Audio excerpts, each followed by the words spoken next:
Fala galera, tudo bem? Meu nome é Rodrigo Oliveira, do canal Não Me Contaram. Estamos aqui para mais um vídeo. Estou de volta, passei um tempinho aí parado, reorganizando algumas coisas, pensando em algumas coisas, mas estamos de volta aí com tudo. Eu queria falar sobre a CPMI do 8 de janeiro, né? O que é isso que está sendo falado. Mas antes eu queria fazer um resumo, né? Mais ou menos desses 3 meses, vamos dizer assim, né? De novo governo, né? Porque o Lula assumiu, né, dia 1º de janeiro, e algumas medidas foram tomadas. Na verdade, algumas medidas estão sendo tomadas, mas nenhuma é efetiva ainda, né?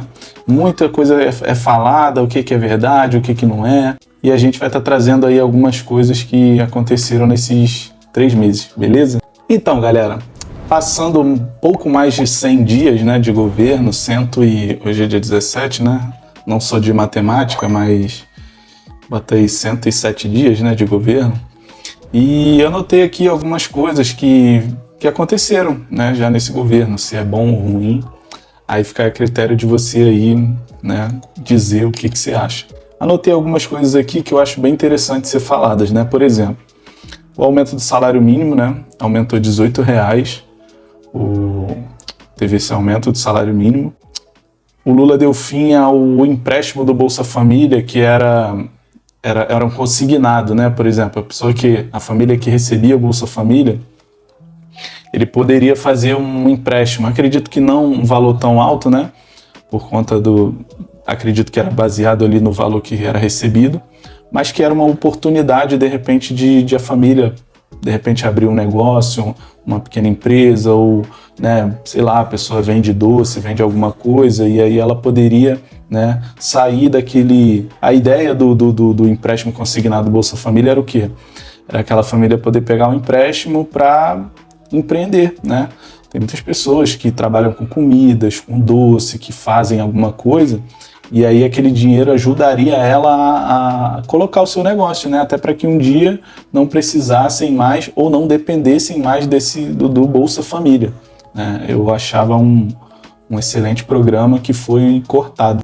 Outra coisa que também, né, impactou na minha visão, impactou bastante a economia, né, já nesses pouco mais de 100 meses, né, foram as privatizações. O governo passado foi um governo que iniciou esse processo. Eu acho até que privatizou pouco, mas eu acho que eu tinha que ter privatizado bem mais, né? Mas já tinha iniciado ali um processo, já tinha muitas empresas na mira, como Correios, Eletrobras, né, Telebrás, empresas que muitas das vezes dão até prejuízo, né? Você vê o serviço dos Correios, por exemplo, hoje é péssimo, né? Tanto que as empresas hoje usam empresas menores, empresas, né, de entregas que chegam bem mais rápido do que os Correios, só misericórdia, né? Então era uma questão que estava evoluindo muito, a questão das privatizações, e que acabou que agora com o novo governo, o Lula revogou todas as privatizações. Então a ideia é trazer que, eu anotei aqui, ó, o governo Bolsonaro privatizou 15 empresas, 90 empresas estavam na mira e 105 não iam ser privatizadas, né? Então, se faz um cálculo aqui rápido, 105, 200 empresas, né? 200 empresas, isso. Não, 210 empresas. Dessas 210 empresas, 90 estavam na mira de ser privatizadas, né? 15 já tinham sido privatizadas. Essas 15 vão voltar para o Estado, quer dizer, mais peso, mais pessoas para o Estado pagar, né? É a gente trabalhar para essa galera receber salário. Precisa ter gente para receber salário lá, a gente trabalhar para eles receberem salário. E aí você vê grandes empresas, né, como Lojas Americanas, Centauro, em recuperação fiscal, né, a ponto de se quebrar. Teve uma queda de 26% de abertura de empresa, né? Quer dizer, o mercado está se fechando, as pessoas não estão tendo uma oportunidade Porque qual o pensamento, né, desse novo governo? É que não precisa se abrir empresa, não tem uma visão de a pessoa crescer economicamente. A ideia é, quanto mais pessoas precisando sendo assalariadas ou precisando de uma verba do governo, né, para eles isso é uma ascensão, né? É uma melhora de vida, né? Eu não consigo entender assim. Eu tenho o meu desejo de ter minha própria empresa, né? De trabalhar para mim mesmo, né? Ainda que eu hoje não tenha essa possibilidade, mas esse é o desejo que eu acho que todos nós devemos ter, né? Para que a gente não tenha que trabalhar, né? Para outros. O nosso trabalho ele dá lucro para outras pessoas. Por que não esse trabalho dá lucro para nós mesmos, né? Então essa é uma visão do governo atual que essas medidas elas acabam afetando de forma muito negativa no conceito de empreendedorismo. Eu não sou dessa área, mas acredito que essa galera pode até falar, quem entende mais aí de empreender, né, pode até explicar melhor. Uma medida também muito desagradável, acho que para o povo de bem do Brasil, é a questão do governo ter tirado da lista de aliança ali contra o aborto, né, o Brasil, né? O Bolsonaro, em 2019, ele tinha colocado o Brasil na lista da aliança contra o aborto, né? E uma das primeiras medidas, das primeiras revogações do Lula foi a volta do Brasil, foi a retirada, na verdade, né? Foi a retirada do Brasil dessa lista. Eu realmente não consigo entender o porquê, qual o motivo. Na verdade, eu sei qual o motivo, né? Mas, sabe, é algo que eu não consigo ver de algo bom nisso. Uma medida também que teve muita polêmica, né? Muito burburinho. Eu, particularmente, tenho minha posição, mas ainda não é formada sobre isso, é sobre o acesso às armas, né? O Lula revogou o acesso às armas, né? O Bolsonaro tinha colocado algumas restrições ali, mas que qualquer cidadão de bem, cumprindo aquelas, né, tinham vários requisitos ali, né, para você ter acesso, né, mas de uma forma legal, né? Isso foi aberto no governo anterior e que hoje está proibido, né? Foi totalmente revogado. E há uma discussão, né, se hoje no Brasil eu sou contra, né? Por conta que a gente é um povo ignorante, infelizmente, é triste falar. Nós não somos educados, nós não temos essa cultura, né? Eu acho que tem que ser criada uma cultura primeiro, a gente ser melhor educado, a gente saber tratar o outro, né? Seja no trânsito, na rua, né? Que a gente tem uma educação. Agora, eu sou bem aberto a uma discussão, a debater esse assunto, né? Porque você olha nos Estados Unidos e em outros países o acesso às armas é liberado para o povo de bem, claro, sempre com as restrições devidas, né, que estava tendo. E, cara, o índice de criminalidade, de morte é mínimo, é irrisório, né, comparado aqui no Brasil, infelizmente.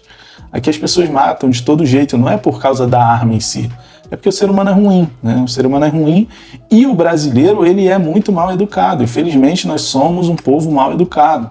Nós não temos essa cultura. Por exemplo, né? Tem cidades do interior que você vai passar na rua, o carro para, você pisa na faixa, parece até automático, né? Você pisa na faixa, o carro para. Aonde que aqui no Rio de Janeiro, por exemplo, isso acontece? Você tentar pedir, pelo amor de Deus, o cara passa por cima de você. Né? Então, assim, o problema maior é a educação do povo, né? Não é nem a arma em si. Né? Você viu casos lá na Lagoa, né? Naquela época que o cara matou a médica, matou uma outra galera. Tava tendo uma recorrência de morte de faca, né? Para roubar a bicicleta das pessoas lá na Lagoa, né? Então, não era arma, né? E eu olho muito na visão daquelas pessoas que moram em fazenda, moram no interior, né, fazendeiros, pessoas que moram em vilas que são mais afastadas da grande cidade, né? Como que essas pessoas se protegem, né? Como que essas pessoas têm uma guarda ali, né? Talvez com uma arma ali para proteger a sua família.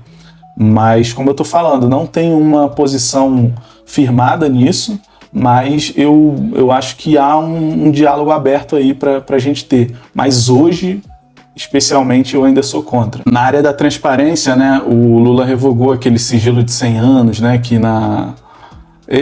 teve até um deboche, né, nos debates que, Bolsonaro, o que tu tem que tu esconde, né, durante 100 anos? Sendo que essa lei, ela foi decretada pela Dilma, né, lá no governo Dilma, mas né, é aquele mesmo discurso, né, que usa para mim de uma forma, mas para eles é de outra forma, né, que funciona. e foi revogado e tal, e acabou que olharam lá o cartão corporativo, outras coisas, e até que não conseguiram achar nada, né? Nada de relevante, né? Agora tá rolando a história aí dos colares, né? Das pérolas, né? O que acontece? O presidente, ele é muito mais do que ele funciona muito mais do que um governo, ele é líder de um estado, né? Por exemplo, você pega lá na Inglaterra, né? Tem a rainha e o primeiro-ministro. O primeiro-ministro é como se ele fosse o presidente, mas do governo, né? Das ações administrativas. E a rainha, ela é como se fosse a líder do país, mas como estado, como representatividade, né? Então, assim, as viagens que a rainha faz a tal país é uma questão diplomática, né? É uma questão de amizade entre países que, através daquela visita, ela consiga um estreitamento político ali, um estreitamento para que tal nação faça negociações com aquele país, né? Na Inglaterra funciona muito assim, só que no Brasil, né, o presidente, ele é tanto o líder do Estado como do governo, né? Então, como ele é líder também do Estado, acaba que ele que tem que fazer essas viagens e ele recebe também pessoas, e através de receber pessoas, ele acaba recebendo presentes. Só que esses presentes, de fato, eles não são por exemplo, no caso do Lula agora, né? Não é do Lula em si, ou como não era do Bolsonaro. Eram presentes pro Estado brasileiro, né? Que é dado e aí tem que entregar lá na Receita Federal, né? E não foi aceito pela Receita Federal, né? E acabou que ficou com o Bolsonaro. E aí eles fazem uma cortina de fumaça, né? Mais uma vez pega uma situação que já foi comprovado que a própria Receita Federal que não recebeu, né? Não quis receber esses presentes, mas aí é aquilo, né? A imprensa, como infelizmente hoje ela é vendida, né?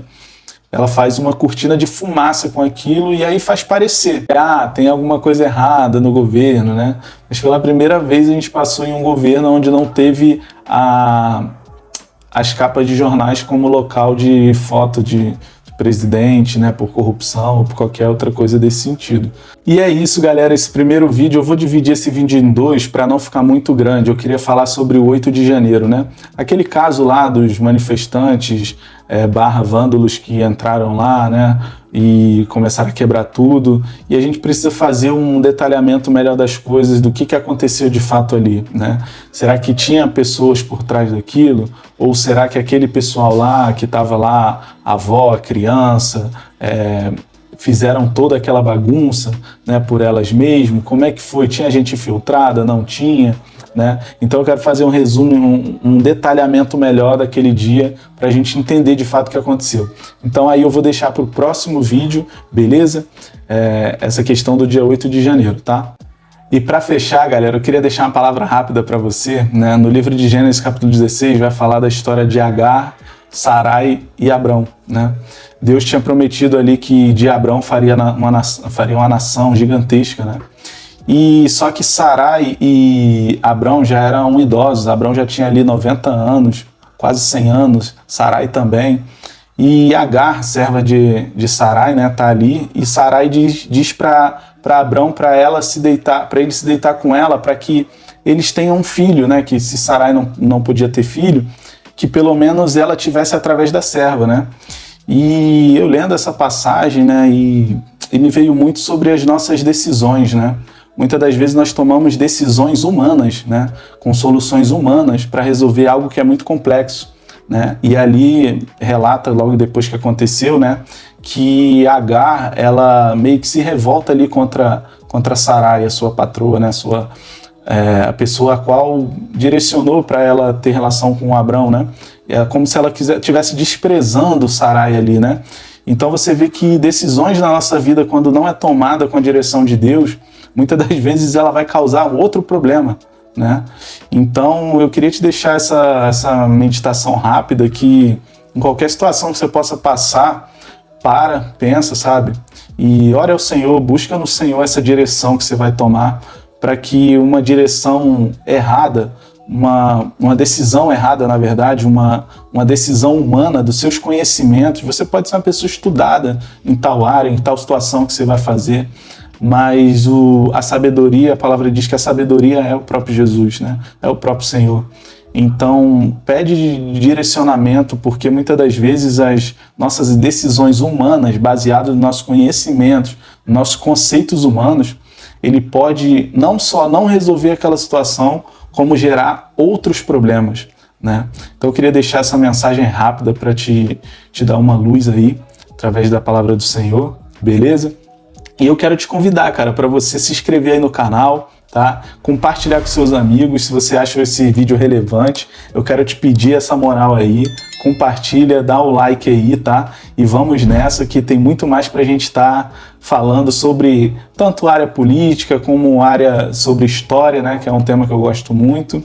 E sempre com um toque da palavra do Senhor, beleza? Vamos nessa, tamo junto, brigadão e até mais, galera. Valeu!